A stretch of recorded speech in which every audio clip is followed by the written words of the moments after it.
All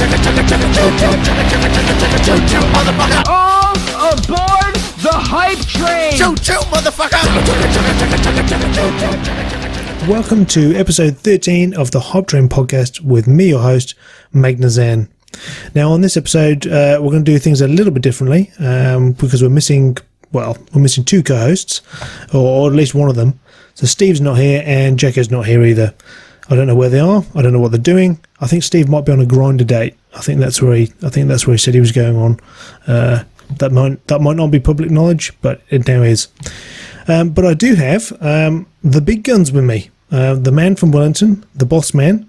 He is FPVDoug, otherwise known as Michael Douglas. How you doing, Michael? Hey, man. Yeah, pretty good, thank you. It's good to be back. It's good to have you back, and thanks for actually coming on the podcast.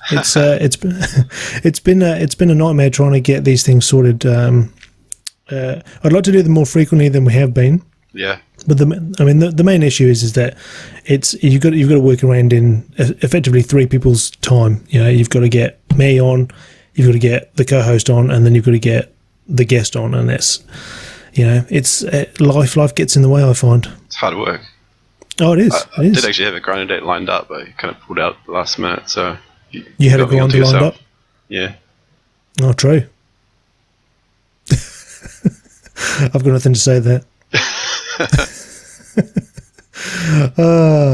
So what have you been up to, man? I've been flying as much as possible, which means, I don't know, 3 to 5 days a week, depending on the weather. 3 to 5 days a week? Wellington's pretty shit for flying, I have to say. That's probably 3 to 5 times more a week than I've been flying recently. Yeah. And then the days that I'm not flying, I'm doing some work in the sim as well. So how are you getting the time to fly? Are you doing before work, after work? How are you getting that time in? Well, I've got a pretty flexible job in terms of hours that I work. So some days I sort of start work at 7 and finish at 3, and then go off straight after that. Get a couple of hours before it gets dark. So what do you actually do for a job? I'm a software developer. Oh, one of those guys, eh? Yeah. Oh, I've got a few mates that are software developers. Yeah. Seem to be pretty flexible most of the time, to be honest. It's a pretty sweet gig, I have to say. Yeah. Do you work from home mainly? No, but I can work from home when I want to, so I take that opportunity to fly as well. Oh, cool. Yeah, my job's pretty flexible like that. Probably not as flexible as yours, but I do. It does allow me to sneak out of work a little bit earlier than normal. I work on billable hours, so it's kind of easy to make up the hours here and there. Oh, yeah. And work around it. Particularly with the weather we're getting at the moment, it's absolutely shocking. I don't know what it's like down there. Oh, yeah. No, it's not so great. And with the winter coming, it's getting dark at like 5 o'clock now, so it's pretty nuts. Yeah, that's the big thing. And also the rain. Like, even when it's not raining, the day after it's finished raining, it's not enough time to dry out, and I don't really want to get my gear absolutely wrecked in mud if I can help it. I thought, do you have like a waterproof build? Well, not yes and no. I mean, I run the pods, as many people know, but I mean, it's not. I don't conformal coat anything. I don't put anything on them. But I've never really had. I try to avoid standing water for a start. But the main issue I have is when I do stick it in the ground, and it has been raining. It generally gets absolutely plastered in mud, and I just cannot be arsed cleaning it. Yeah, true. Mm. Yeah, it's not so much. Yeah, it's not so much of an issue for cleaning it. I mean, you just got to leave it to dry and just clean it out. But even so, what happens? How do you clean it when you get mud all over it? Oh, so what I generally do is I let it dry for a start. What I used to do is just run it underwater. So it was only mainly the motors that would get filthy. And I would just run them underwater, and then just put some bearing lube in.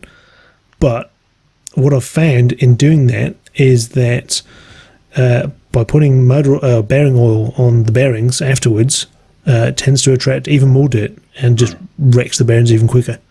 So what I've started doing, or what I now do, is I let the dirt dry, and then I brush it off with an old toothbrush.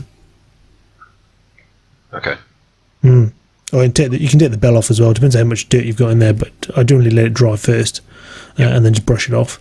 Good tips. Or just avoid flying into dirt. Yeah. Yeah. It's unavoidable. So, what I mean, when you've been flying, have you been practicing for anything specific, or is it just practice for practice sake? I sort of ran out of things to practice for, and then a couple of days ago I decided to go to the Aussie Open on I think it's on like the 26th of May, which is on 27th of May, which is in Sydney. Oh. So yeah, pushing out for that now. So are there any big names going to that? There are. Actually, the biggest name, if I'm right, is, I just saw this name pop up on the list, and you might, I'm not sure if you recognize the name or not. The name is Maverick, the handle, and I recognize that name from Rotor Rush, the sim, because every time a new map gets released, the top time goes to Maverick. Interesting. I rate that quite highly. I wonder if he's... Apart from him, BMS Webb, Thomas. Yep. Oh yeah, Thomas Bitmarder. Yep. Yeah, a couple of he's really fast. Yeah. He's really quick. Yep. Do you see Rec on there at all? I don't know. Can't remember. I think he's in that region. I think he's in the Brisbane area, but I'll be surprised if he doesn't turn up to that. Yeah, I think last I saw there was over 50 signed up, so probably. Wow. Any other New Zealanders going? Ash, Astro, and Phil, Philfie. So yeah. Three of us. Oh, I didn't realise they were. Oh, yeah, of course they were. Yeah, no, I didn't know they were going to that. Yeah. Because they're going to that, and I think they're also going to Korea. Sort of talking about it, but it's still a little bit away.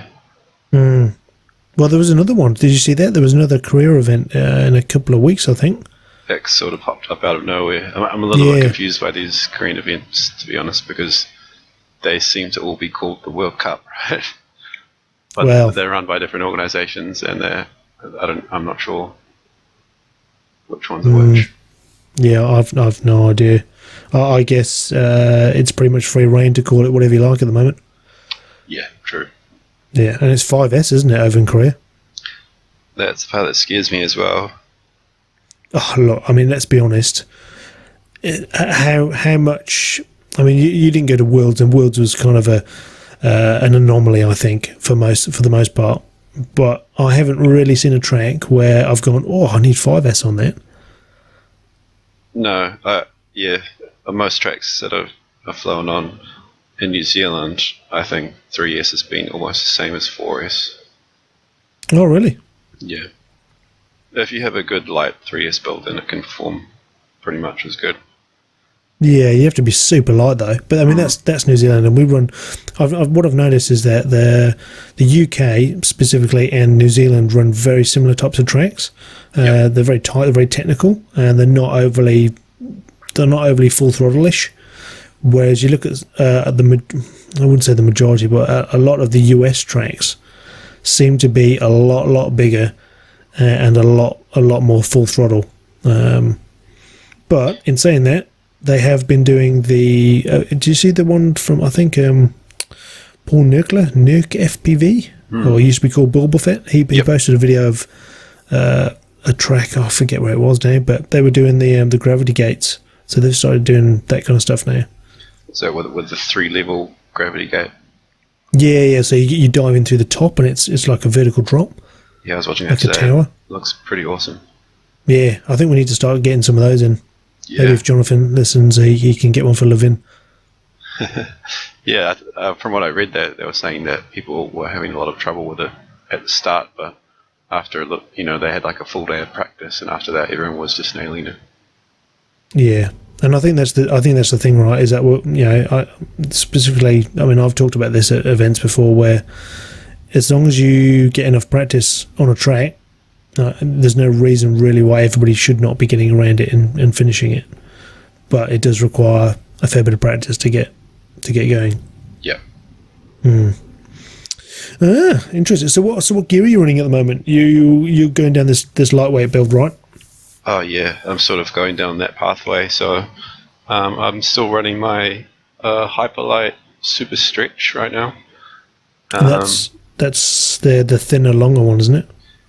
That is the longer one. It's not the super thin one. There's a new one, the Hyper Floss, which is a super lightweight one with the thin arms. Right. And I just ordered 2 of those today. The hyperflossers. Yeah. Oh man, you're well into that, aren't you? So what weight are they supposed to be coming in at? Built up, it's probably going to be about just under 250 grams. That's not with bad. 2205 motors. 2205s. Yeah.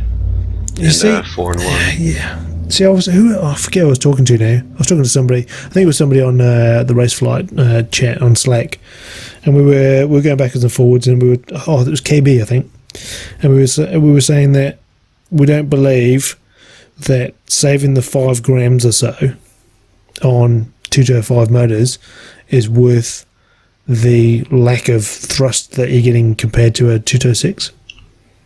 Oh, yeah. I sort of have mixed feelings on that. It's more the 2206s that I see are more around the 28 gram mark, and the 2205s are 25 grams. So over 4 motors, that's more like 12 grams, which does start to add up a little bit. 12 grams versus how much lack of thrust are you getting, and motor response and everything else. I don't think the thrust really changes that much. Really? On a bench test it might, but not in the air. Oh, you can run a lot heavier props on 2206s versus 2205s. I'm running the same props. Have you done some times? I have done some times. And what are your results? Well, it's a little bit hard to tell. I did some interesting testing a week or 2 ago, comparing one of my builds, which was 265 grams, against another one with HD cam on, so that one was all the way up to 360. Oh, yeah. And the lighter one was obviously faster, but it was only faster by about a second a lap, and we're talking 12-second laps, so it's 10% faster, I guess. Yeah, I do wonder. I mean, I've got how many builds have I got? 6. I've got 6 machines built now. I've got 2 3-inches. I've got 2 6-inches, and I've got 3 5-inches. Is that right? Does that math work out? Seems right. Seems about right. Sure. And I've got my 6-inch, my stretch 6-inch is running the R4 2500s, 226s. The 5-inch stretch is running the R3 2206 2700s, the Hyperlights. And then I've got another stretched, the real ACC one. It's just as a beta, really, more than anything else. But that's running the 2205 R3s, the 2600s, the quad junkie ones. Yep. So what I want to do is I'm going to go out tomorrow, and I'm actually going to put some times on. So I'm going to make up a little track, and I'm going to get the TBS race tracker out, and I'm going to put some times on, and I'm going to not only measure the time, but how easy it was to consistently get the same time on those machines. I suspect that they're all going to be pretty similar for the most part. And weight-wise, so just for your information, the 6-inch is 305. The 5-inch stretch is 275, I think. And then the other 5-inch stretch on the 225s is like 260 something, in the 260 range. Okay. That'll be interesting. So by your theory, and I'm going to use the 2 3-inches as well. So I've got 2 3-inches. I've got a 1306 4000 kV, and I've got a Brother Hobby 1407 3-inch as well. Okay. So I'm going to test those as well to see which is any, if it's quicker or not. And I've got the hype motors, not the hype motors, the hype props, the 3076s, the racecross. So I'm going to test those against the 4-blade version as well. So I'm going to do a ton of testing, but I suspect that I'm going to not see much difference between any of the builds. Yeah, probably not. It'll be interesting though. I think once I get into them, what I'm going to do is I'm going to try stick with one machine for probably like 5 packs, get used to it, and spread that time over probably an hour or so, just so I get used to that machine, and then average the times over that period, and then I'll do the same with the next one and just do that throughout the day, rather than jumping between machines. Like later on in the day, you're going to be more used to the track, so you're going to be faster. Yeah, potentially. I find them pretty consistent though. I might actually be slow by the end of the day. You know, my brain might be done by that point. But I find that you need probably 2 or 3 packs on a machine before you really get into it. Yeah, I was sort of just doing them back to back, and I find that after a lap or two, you sort of get into it. And so you end up getting fast times on your 3rd or 4th lap of each battery. Yeah. I mean, I guess the main thing that I'm after is how quick it actually is around the track. And like I said, I can get within, half a second of myself for the most part on most tracks. And then the other thing is how easy it is to fly around that track at that speed, because that's a big factor for me. If I don't find it easy to fly around the track, then I generally, I guess I struggle, don't I, really? That kind of makes sense. Yeah. But you know what I mean? It has to be easier to fly fast. Yeah. You know, I've had machines where they've been just absolutely pack rippers, but they're so hard to fly, it just negates the speed point of it. Yeah, for sure. I definitely found the heavier one much easier to fly. You found the heavier one easier to fly? Yes, for sure. It's just much smoother. It's kind of like built-in expo, isn't it? Pretty much, yeah.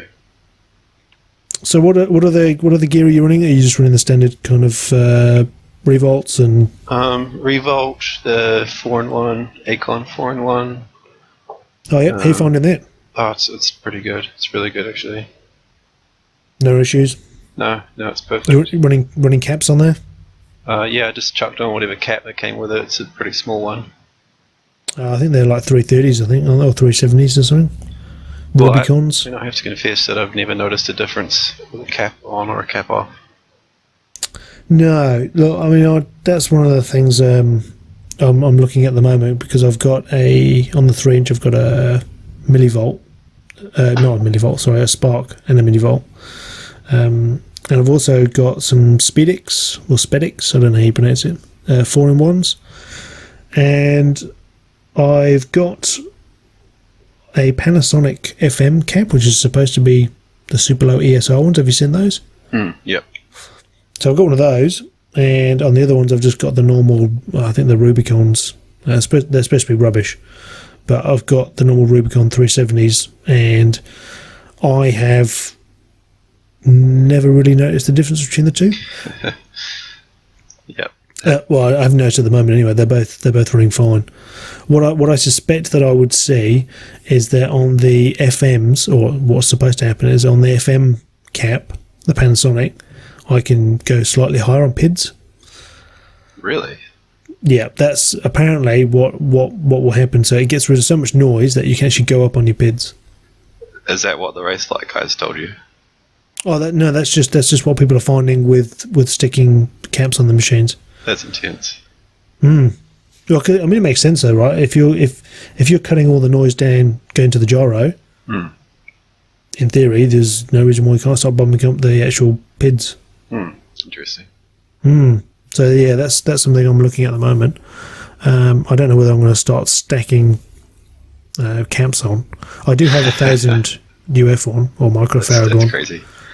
But it's huge. That's the problem. It won't fit in the pod. So true. Have you got a 3-inch at all? No.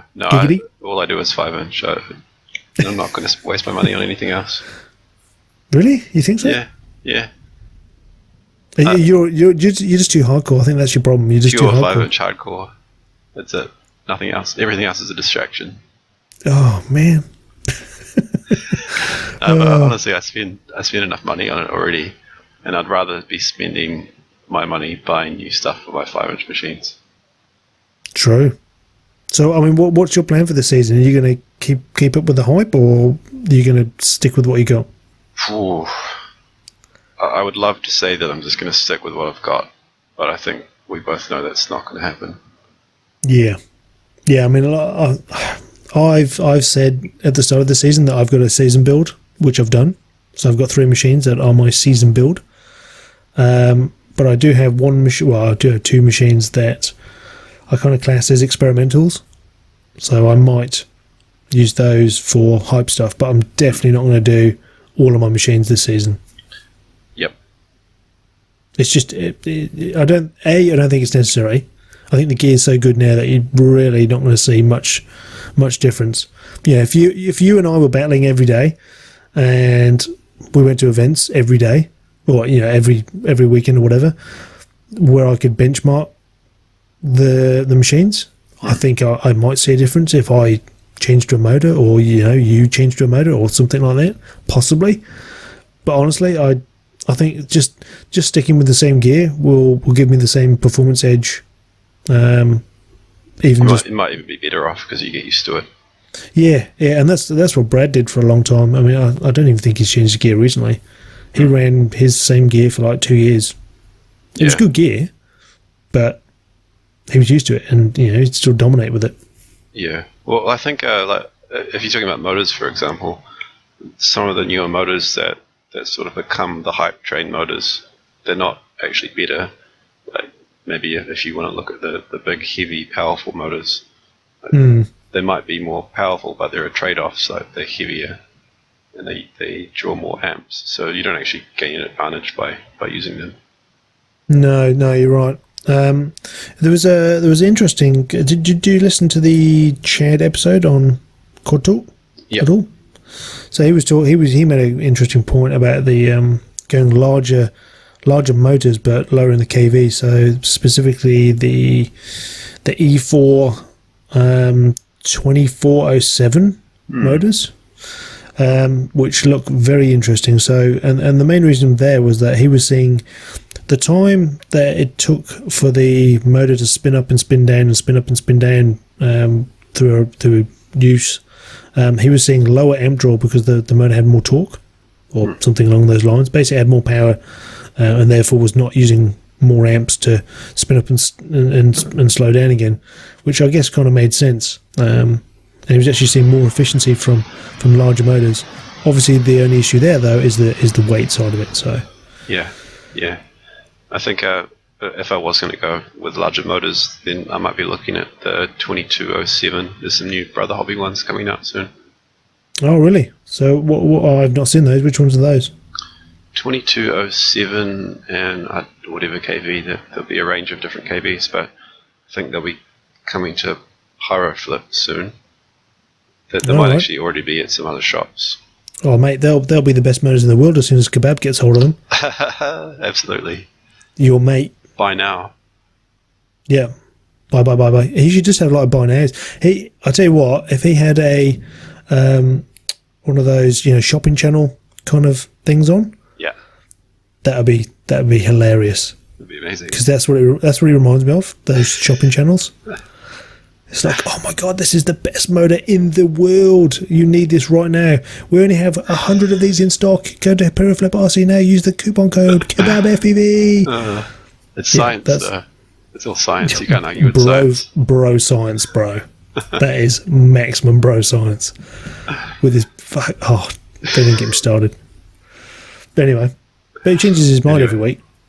Yeah, no, that's a very frustrating thing. Well, it's not frustrating for him. Yep. Yeah, but about a month ago, the next big thing was the 2204 motors, which are like 20 grams each. Oh. But, no one's running those now. No. Well, you know what gets me? Is that he makes these claims. He goes, oh, bro, you got to get these 1407 motors on 5-inch props on the super light frame, and it is the best racing frame in the world, but I don't actually race. It's like, what? Hold on a second there, son. What was that? Just repeat that. Oh yeah, this is the best machine in the world for racing. Oh, it's ultimate, but I don't race. Oh right, okay. So you completely invalidated your statement there. Pretty much.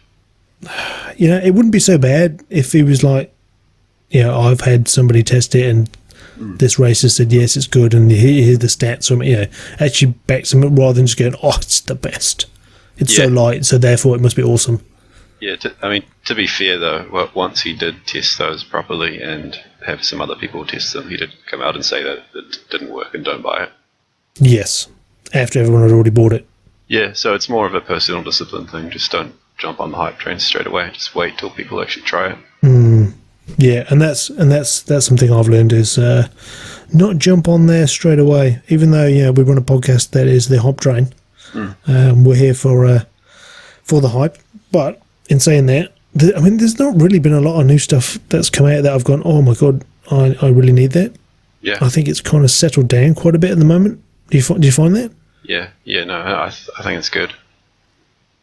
And one of the things that's really surprised me is speaking to a few people that have switched from race flight or do a lot with beta flight, is that going from, at least at the moment, with the new notch filters and PD1 filtering jazz that you do in beta flight, they're pretty similar. So race flight and beta flight, for the most part, are pretty similar in performance. There's some nuances between the two, particularly cornering. I understand. I've not run beta flight for a while, but from talking to people, there's some subtle changes between the two in cornering specifically. I don't know. Have you done much with beta flight recently, or are you not bothered? No, I haven't touched beta flight for a long time now. I do hear that people say that it flies almost as good now, but I just recently upgraded a bunch everything that I have from BB425 up to Raceflight 1 RC12, and it took me like I was putting off the move for a long time, and it ended up taking me about 15 minutes. Yeah, I didn't even change the PIDs because I don't even tune anymore, and it flies great. And that's the biggest thing for me as well. Is I when I was playing around with this beta flight machines, because I won a couple of boards from. No, I didn't win a couple of boards. I won a board and I bought another board because I wanted to build a super light. Because when I was talking to you like a few months back or a few weeks back, and you were going, I'm building this 250 gram machine. I was like, fuck it, I'll do that. I've got a spare fix around. I'll get one of these beta flight boards with the PDB built in, and I'll build it up. And I'll make it super light. And it was like 240 something, 250 something. So it was like super light. Yeah. Flew it and I was like, yeah, it's beta flight. And then I sold it. but if you had spent 6 weeks tuning it, then it might have flown better. Yeah, and look, the other beef I've got with beta flight, and look, I know it flies well because Martin flies it and he flies extremely well. And his machine sounds awesome, and it looks awesome in the air. There's really no issues. And also another guy that left race flight has been posting videos, Abba. So shout out to him. He's been posting a ton of stuff, so I know it works well, but it's like using Windows 95. Yep. You go into the GUI and you're like, what is this crap from 2005? Surely just spend a day making a new GUI for it. It can't be that hard. And just the myriad of settings. Why can't I just go enable race flight mode? Just check a button. Turns all that filtering crap off. Yep. Simple. Yeah, for sure. There's a lot of stuff that you just need to know. Whereas, race flight, just plug it in. That's always been the case though, right? Is that you've always had to trawl through the RC groups. Or now, not so much, but you've got Joshua Bardwell, I guess. We need to be moving away from that, though, if we want more people to join the hobby. Oh, yeah. Without doubt. It needs to be next, finish. IT style. Definitely. As a software developer, how hard is it to create a new GUI? It shouldn't be that hard, but considering I'm guessing the state of the code of Betaflight, because it's such a legacy system, it's been built up for so long, there might be some difficulties, but it shouldn't be that hard. What about just throwing in a wizard? Yeah, shouldn't be that bad. All the back end code's there, right? So, but the problem is who's going to do it. Yeah, true. It's not paid for, is it? That's the other problem. No one's going to do it for free, so it's not going to get done. Well, no, I suppose not. And I guess if people aren't complaining about it, then it's not really an issue. And if you're not making any money, then Boris does make some money off the Betaflight boards, but I can't imagine it's massive amounts of cash. No, but they're pretty popular, so I don't know. Maybe he is swanning around on his yacht then. Yeah, I mean, like I said, I tried it. It really wasn't for me. And to be honest, I didn't put a massive amount of effort into tuning it. I did go through some settings and I got it flying nice, but yeah, just wasn't for me. I just prefer the next finish of race flight. Yeah. I've just been finding that race flight flies so similar to the simulator that it makes the transition between the two really easy. Interestingly, what simulator are you using? Are you using it quite a bit at the moment or not? Yeah, a fair amount, and I'm using Rotor Rush, or formerly known as FPV Event or something like that. And how are you finding it? I've got it installed. I just haven't really played with it too much. Yeah, it's really good. Yeah. You finding it translates quite well onto the train? It feels the same as when I fly in real life. Wow. Did you change much in Rotor Rush or not? You don't have to change anything. The only thing you need to change is set your rates up. Okay, and you were able to get those pretty close? Yeah, the numbers don't line up directly with what they are, but you sort of just do it by feel. Oh, cool. It's one thing that I did last season was use that quite heavily, and like you, I did find that it was quite good. It would translate pretty well from sim to track. Yeah, it's especially good over winter, and the other great thing about it is just the track selection is good, and it's getting better all the time. Now, when you're flying on there, and practicing, are you actually practicing, or are you trying to do fast times on there? And by that, what I mean is, are you flying it like you would actually in real life, or are you flying it how you would do in the sim? I'm pretty much just going for fast times, just going full speed. Okay. Just slamming the throttle, trying to go as fast as possible. Okay. And I've heard you say before that you don't really like that so much because it might teach you some bad habits, but that doesn't really happen for me for some reason. When I go out and fly in real life, I don't do the same thing. Yeah, and I guess that's kind of what I was getting at, is that when I go in the sim, I try to fly it like I would do if it was a real life track. So I'm going for the racing line, and I'm cutting corners, and I'm going sideways through gates and that kind of stuff, and I'm going as fast as I believe I would be going in real life, not how fast I could actually go in the sim. Yep. So I'm working the throttle, and I'm not just pegging it and then just holding on for dear life. I'm pretending like if I crash, that's me out of the race. Yeah. Yeah, that's probably a good way to do it. I just want to see my name up here, though. You're just an attention whore. You're just like the silent attention whore. I don't want attention. I just want to win. Did you do anything before drone racing, like competitive wise? Oh, no, not really. Really? No. So it's like you just got all this pent up aggression. It's like I used to play poker for a living. You did what? Sorry. I used to play poker for a living. Oh, okay. That's about the only competitive thing I've done. Okay. Did you win much of that? Yeah, it was my only job for 3 years. What a hustler. So is it online or all online? Yeah. Sitting in a dark room, clicking buttons all day. So how does that work then? What do you mean, how does it work? So, I mean, you can't see the person's face, so how do you read people? And it's pretty much all the maths and the stats of it. Oh, okay. Like, even in real life, the whole reading people thing is massively overrated.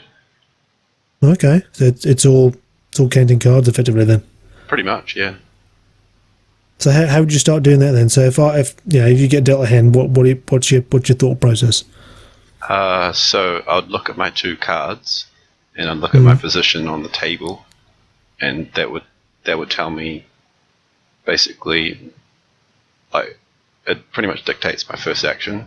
Like, I would already know what I was going to do from the start, because like I would have, based on my position, I would know that I'm meant to play like 20% of hands or something like that, and then it just sort of goes from there.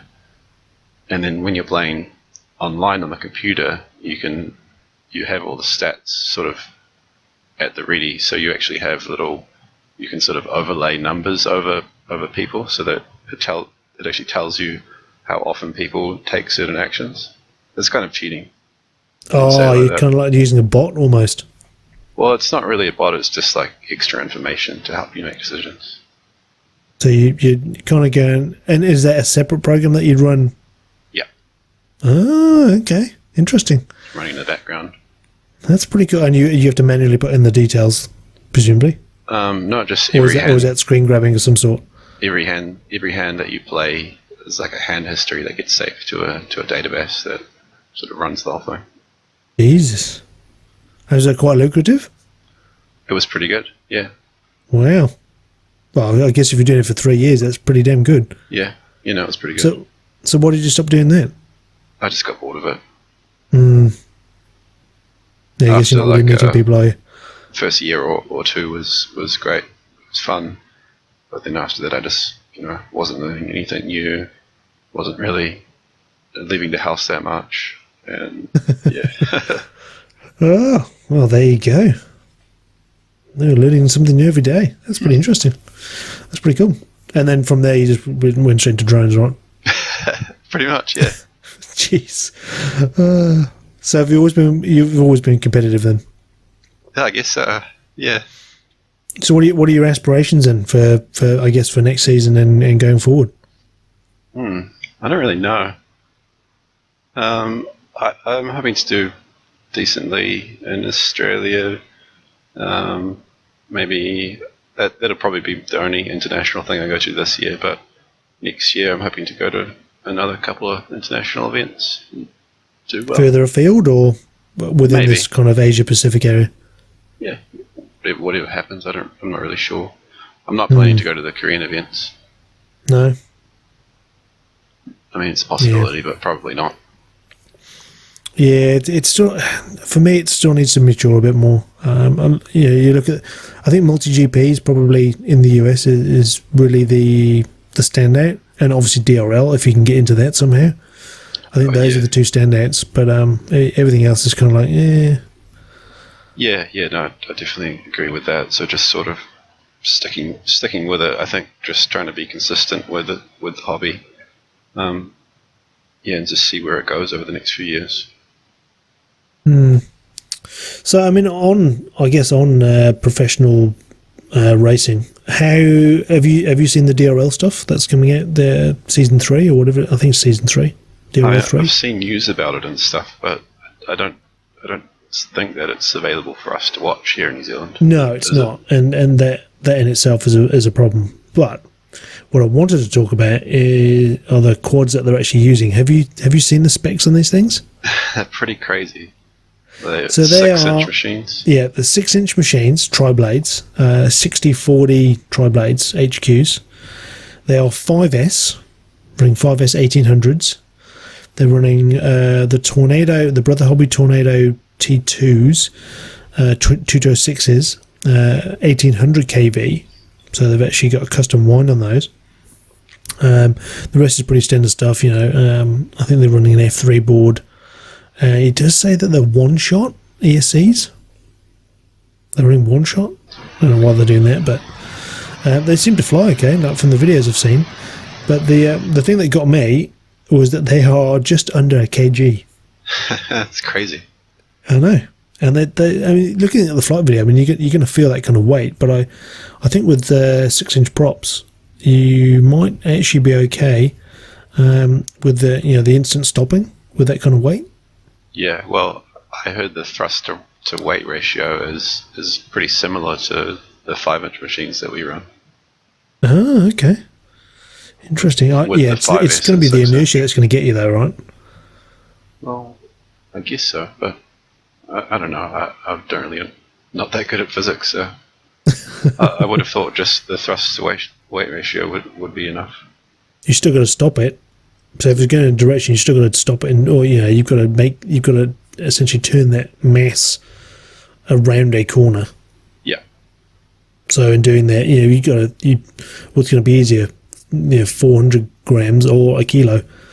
Yeah, but the kilo one has so much more thrust pulling it away.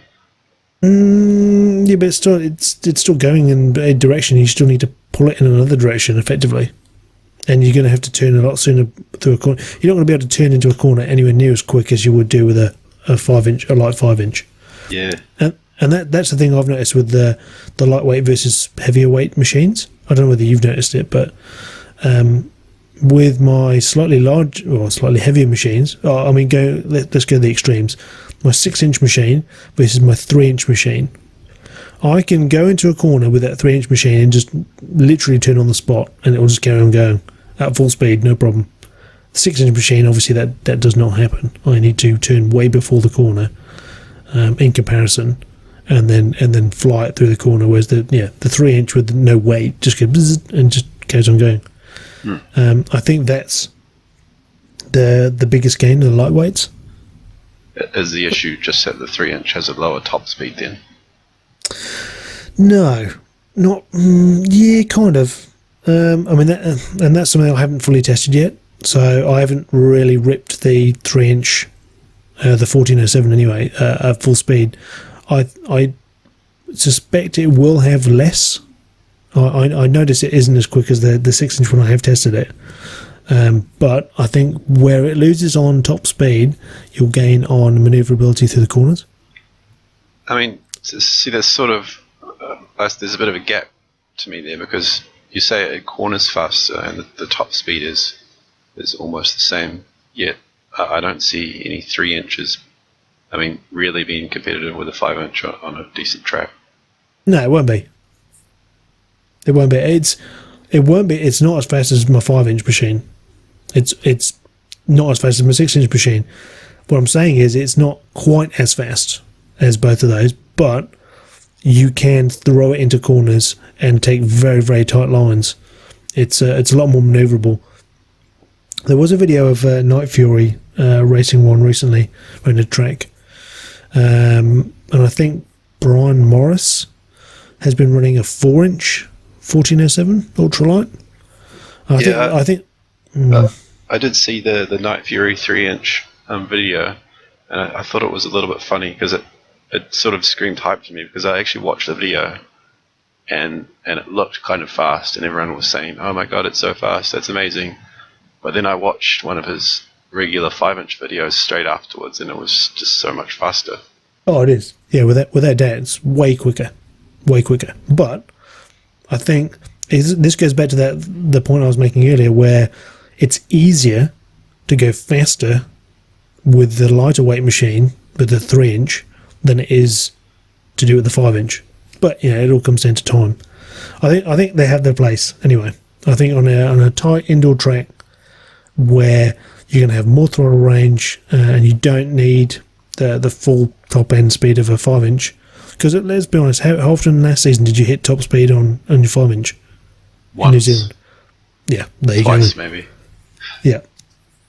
And remember, you were at Levin, the last Levin event? Yes. Oh, no, you'd left.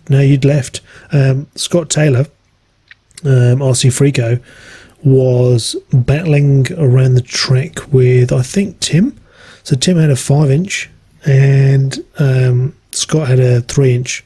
Quite a heavy 3-inch. It wasn't a light one. He had like 1,000 milliamp on it. And he was, duking it out. No problem. I flew against Scott with my 5-inch against his 3-inch, and I was running 3S against his 3-inch 4S. Yeah, you would. Yeah. We were about the same. Yeah.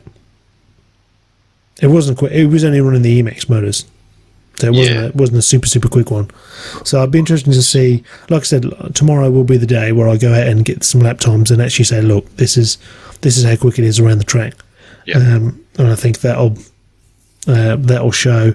It's probably not as quick around the track, but it might show how easy it is to fly. So I might put a rating on there. So I'll go around, fly each pack, fly each machine, and then I'll say, yeah, this is the time, but in terms of ease of getting that time and consistency of getting that time, it might be like a 10 out of 10 or 8 out of 10 or whatever. Cool. Yeah. Let me know how it goes. I don't think they're the hype, but I don't think they are going to replace 5 inches. I think they have their place, but it isn't to replace anything else. So do you think they should be in their own class, or should they just get run on certain tracks? They don't. You run whatever you want. I don't think there's any need for classes anymore. Would you have used one on the go-kart track? No, because that go-kart track was quite big, and it was a lot of full throttle. I was on full throttle on my 6-inch on that. Wow. Okay. Yeah. But that was my old 6-inch that I was running, so it only had 2300 kVs. Yeah. And on 50/40 props as well, so I wasn't even running 6-inch on there, but I was hitting full throttle. Crazy. So how was that go-kart track? Awesome. So much fun. So for those that don't know, we had there was the Flight Club sponsored race, the e-karts out in Auckland near the airport, and it was I think it was 20 pilots or so, and there was a bunch of spectators as well. And there was prize money on the line, bunch of prizes, and from a spectator point of view, it would have been nice to maybe had a bit more participation from the crowd. Send some goggles around or some big screens out for them so they could actually see, or maybe some overlays to see what was going on, because apparently it was quite hard to follow, and that seems to be a common complaint for spectators. From a pilot perspective, it was freaking awesome. There was so many awesome battles, and somehow Martin and I got tied for first place. I think there was some discrepancy on who actually won the first heat of the finals. So we were like, okay, well let's just have a showdown match, and I got the drop on him at the first gate, and just went full throttle everywhere pretty much, and just held on. It was an all or nothing. And looking back at the spectator footage of the line of sight footage, there was we were the same distance all the way around, lap after lap. Yeah, it was hardcore, but that kind of stuff I really enjoyed. Where you don't mind putting your gear on the line for some prizes. Yep. I don't know how you feel about just going off to any old event anymore. I've been quite choosy on what I go to now, and what I push on. I don't really care. I'll go to anything. I just go to as much as I can. Just a numbers game, eh? Yeah. I prefer not to fly in crazy places like outside Te Papa where it's all concrete and steel, and any crash is just death. Just need a better camera. Do you run a GoPro much with your footage? No, I occasionally run a run cam to a crappy HD. Oh, the flat long thing. Yeah, it's rubbish. Are you going to get a Roncam 3 then?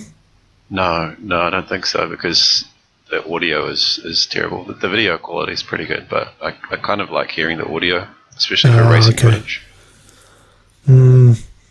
Did you see the Joshua Bardwell video? The settings for GoPros? No. You haven't? Oh, they're actually quite interesting. I mean, not for you, I guess, given that you don't have a GoPro. Yeah. But for everybody else who actually has a GoPro, which is probably like 90% of people, he was saying that 2.7K and 400 ISO was the way to go for FPV videos for quality wise. Is that 30 FPS as opposed to 60? Yes. And so that's what I've been doing recently. What's the justification for 30? Way higher bit rate, so it gets like 65 megabits, so you get in way more detail, and you don't get as much blockiness. And when you upload it to YouTube, because you are uploading in over 2K, you get the higher bit rate. Okay. Yeah, that's the theory anyway. And since I've got my fiber connection, woohoo, I've just been upscaling everything to 4K and just uploading it. Yeah. I'm looking into one of those, the new Foxeer box cameras when they finally come out. The Fox box. Yep. Well, I thought they were out now. Are they not out yet? I don't think so. The long version is out, but the box version's very delayed. Okay. Yeah, I saw because they're not too well. They're pretty reasonably priced, aren't they? Yeah, I think they're like 170 or 180 US. So by the time it gets here, it's going to be 300 or something like that. At which point, it's almost the same price as a GoPro. Well, no, a GoPro 5 is how much? About that. I think it's maybe 400. Oh, really? I thought it was a bit more. Yeah, than no, that. they're not that expensive anymore. Okay, I don't think they're that expensive. You might want to check, but I'm sure somebody will correct me. But I don't think they're that much. I think they're like $279 US. It's not too bad. No, they're not very expensive. I think maybe they're probably going to come down in price as well pretty soon. Because when's Black Friday? That's not far away, is it? I don't know. If I was living in the States and had access to the whole GoPro insurance, then I would definitely get a GoPro. Yeah, totally. But without that over here, it's a little bit more bigger commitment. Okay. All right. Well, I don't think I've got much more to go on. Have you got anything else you want to talk about? Hold on, what about batteries? Ah, yes, the batteries, the Hyperions. Yeah. So you're running the G7s, the HV Graphenes. The 1400s. Okay, yep. Yeah. I think they're pretty good. On all your machines? No, I just got a couple of them to do a bit of testing. Okay. Yeah, just test them out for a couple of weeks. Might get some And how many cycles you got on them? Maybe about 10. Oh, that's not too many then. Yeah, not that many. I've been trying to use my other ones a little bit more and sort of keep them fresh. Oh, okay. So what other packs are you running as well? I've got some Turnigy Graphenes and the 1500s? 1300s. Ooh. And some Dynergy Graphenes and some other ones, some Revo Electric HV How did batteries. you get those over here? Huh, it's a mystery. I got them from Silverdrone. For a little while, they were actually shipping batteries from Singapore by air. So I bought 5 of them before they stopped doing that. Okay. Yeah, that's a bit sneaky. Yeah, okay. Really good. So the Hyperion G7s have got a couple of things. Well, I've got the way I see it, they've got 3 things going for them. One is that they're super, super, super light compared to normal packs. Yeah, because the 1400s are around about the same weight as a 1200 pack, 1300 maybe. Yeah, it's like 150 grams. Yeah, 150ish, I think. And it's also graphene, and it's also high voltage. So much hype in one tiny little battery. Oh, I know. And to be honest, I've got a couple of the 1400s as well, and I've put probably less than 10 through at the moment. So I can't really conclude anything from that just at the moment. But they do perform well. Yeah. And I've also got some of the 900s for the 3-inch. Ooh. Now, do you charge them to high voltage? Not. I was originally, so I did probably two lots through as high voltage, but I was like, well, I don't really need high voltage, so I'll just save them and just charge them up to 4.25. Yeah, that's pretty much what I'm doing. I think that's what Ash is doing as well. So he's not running them at full voltage. We're allowed to run high voltage in New Zealand, right? Yep, yeah, totally. We can run them in road across, no problem. Okay. Yeah. No, I don't think there's any restrictions on that. Sweet. I don't see why there would be. No, totally not. I mean, the performance gain is negligible. It just means that you can last a bit longer. Yeah. Really, I mean, it's not. I don't think there's any extra. There might be a little bit of extra punch at the start, but For like 5 seconds, maybe. Yeah, it's not going to be like, oh my god, that guy's cheating with his high voltage packs. No, it's not going to change the outcome of a race. No. Well, it might do. Maybe. You reckon it would? If it was top four? I guess certain races it might, because some races you go to and some people are just like really close, like neck and neck the whole time. And in that kind of situation, maybe that tiny little boost would be enough. Yeah, possibly. I can see that. I think as an overall, part of the incremental bits on a quad, battery, motors, props, potentially it could go towards winning you a race. But the biggest thing I want to see is whether they last, and the cycles, and also whether the cells, one of the cells starts dying, which has been a massive problem for every other battery that I've used. Really, which batteries has that happened to you? The bonkers. Pretty much every bonker pack has done that. Is that from damage, or does it just dropped a cell probably after like 30 cycles? Like after crashing and piercing it, or just randomly? Nope, just dropping cells. Yeah, that's weird. They puff as well, and I've also got my top pilots, so the Tattoo top pilots. So these were the special Worlds packs that we ran. The 1550s, which I think are now the R lines. So the consumer brand is the R line, and they've all puffed. Every single one. How old are they? Well, just got them before Worlds. So not that old? No, probably 7 months. And how long until they puffed? Oh, they puffed pretty quickly. They, let me see, probably a couple of months in, so maybe 30 cycles. That's pretty bad. I've not had any batteries do that. Oh, really? Yeah. Interesting. The only batteries I've sort of gone through have been ones that I crashed and damaged the cell. Okay. No, these ones have been okay. How many amps are you charging a pack at? I'll do like maybe 2C or maybe 3C, so 3 amps or something like that. Yeah, all right. That's about what I'm doing as well. So I'm not doing anything different there. The best lasting packs I've had are my pulse packs, which we got for when we were going to go to Australia and do an expo there. Now they're like 2 years old now. Oh yeah, still going. A couple of them are dying. Crazy. But for the most part, they still perform okay. Now, how long do you leave them at full charge for? Like, if you weren't going to use them? Less than 2 weeks. So if I haven't flown them for 2 weeks, which is very rare, then I will put them on storage. So if I'm going away, I'll put them on storage like over Christmas and stuff, where I don't really fly that much. Yeah. I'll put them on storage. Or I'll go and fly them and then put them on storage. Okay. I don't know. In my opinion, I think storing them for more than like a couple of days would start to affect how they perform. You reckon? Yeah, I think so. And based on what? Based on talking to people and finding out like whose batteries last for a long time and don't really puff. Maybe. I don't know.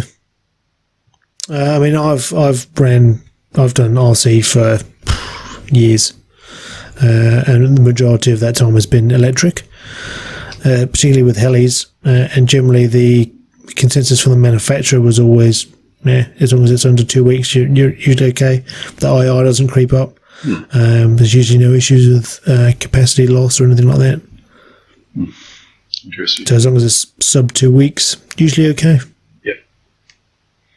But yeah, that's interesting. Maybe I'll look at doing that, and maybe just charge the night before. It's hard to know these days. I wish we knew some more scientific facts about it. It's. I think you just look at the draw for the most part. it would take quite a while for somebody to actually go through and test leaving packs on storage and then charging the day before versus leaving them charged for the week. Yep. Maybe that's one for Joshua. Well, I was considering doing testing some of those Hyperion batteries by just charging one to high voltage every single time and charging the other one to normal. Oh, yeah. Sort of monitoring how much the internal resistance changes. Yeah, it's probably a good test. Yeah. Good shot. Interesting to see the results. Yeah. I mean, you could probably do a similar thing with leaving, like, always discharging one. Yeah, we could definitely do that. The night that you get home. Yeah, and maybe I'll just mark one up as one pack and I could do that with my 900s because I haven't used those too much. Yep. So I might do that with those. Maybe I'll just have one that I leave charged and then one that I leave discharged. Yeah. Well, storage charge and see how long they last. Yeah, it'd be interesting. Yeah, it would be a good test. Yeah, but in saying that, the pulse packs that I've had, I have the same process with those, and none of them are puffed. Yeah. And they're 2 years old now. Yeah, that's interesting. Yeah, so that I guess is a long-term test of that method. And they get a lot of abuse as well. Those packs. I think a lot of this, a lot of the issue is the initial, probably first few cycles. And I think if you're wrecking the packs there, that's when they don't last. Yeah, but I've seen evidence to go against that as well, saying that doesn't really matter. No, really? Okay. Yeah, it's such a hard one. It's a lot of dark magic going on, I think. Yeah. Yeah. All right. Yeah. Well, we'll see how they go anyway. I know Gary says he's from Cord Junkie has got I think he's put like 60 cycles through his Hyperions. Yep. One thing I did say, I don't know whether your packs are like this, but the first couple of packs I got, the balance wires were that stiff, nasty. I did notice that. I don't really care that much though. Oh, you'll care when they snap, because that's what they do. They eventually so it's that stiff, horrible plastic wire, and eventually they just snap. Yeah. Yeah. I guess you could resell some silicons, but apparently they've changed them for the later packs, and on my 900s, they're the nice silicon there. Oh, that's good to hear.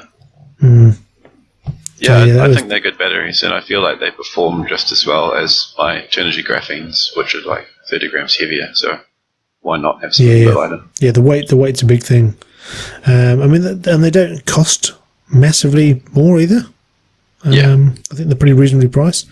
Gary was saying that he's going to look at getting the non-high voltage in and see what the price difference is on those. Interesting. Because I think that if that's a few bucks cheaper, then that might be the way to go. Yeah, sure. Because there's no reason why you can't overcharge those. They might not be as good though. Like the batteries might not be as good. Yeah. He did say the C rating was lower. Okay. Yeah, if that actually means anything these days, which I don't think it does. It's to me it seems like just sort of the grade that they come out of the factory. So like one place will have 180 and 60, and it's just like best, but not quite the best, and the worst. Yeah, I know. Hobby King used to do that, and interestingly enough, there's a guy that used to deal a lot with the factories. He's now back in the UK, but he used to deal with the factory direct to get packs, and a lot of the time the Hobby King would grab the B packs or the B cells and just rebrand them. So a lot of the time the cells are actually the same in most batteries, and they might just, I think this is completely not based on any research that I've done, but a lot of the packs that I've seen or used from Bonker specifically, every single time I've had a one cell go. I really think that they just are putting one cell in just to kill the packs, or just cheaping out somewhere. But yeah, that's unsubstantiated. Is it usually the same cell? I don't know actually. I'd have to check, but it's usually one cell. I had a batch of like 3 or 4 of them, where it's just one cell every single time. And I've just been reading on one of the chats that the Hydro packs are doing the same. Oh, yeah. People are having the same issue with the Hydro packs. Yeah. So I don't know. That's one person from what I've read, but I don't know whether anybody else is having that issue. And I suspect that's because the Hydro packs are actually just rebranded bonkers. Oh, yeah. So they're actually suffering the similar fate. I actually have some bonkers. I've got some 3S bonkers. And I got it was sort of when I was first getting into the hobby. And I got the 45C ones. And they're awesome. They're still really good. Yeah, they were really good. Yeah, the first batch, or the first few batches were really good.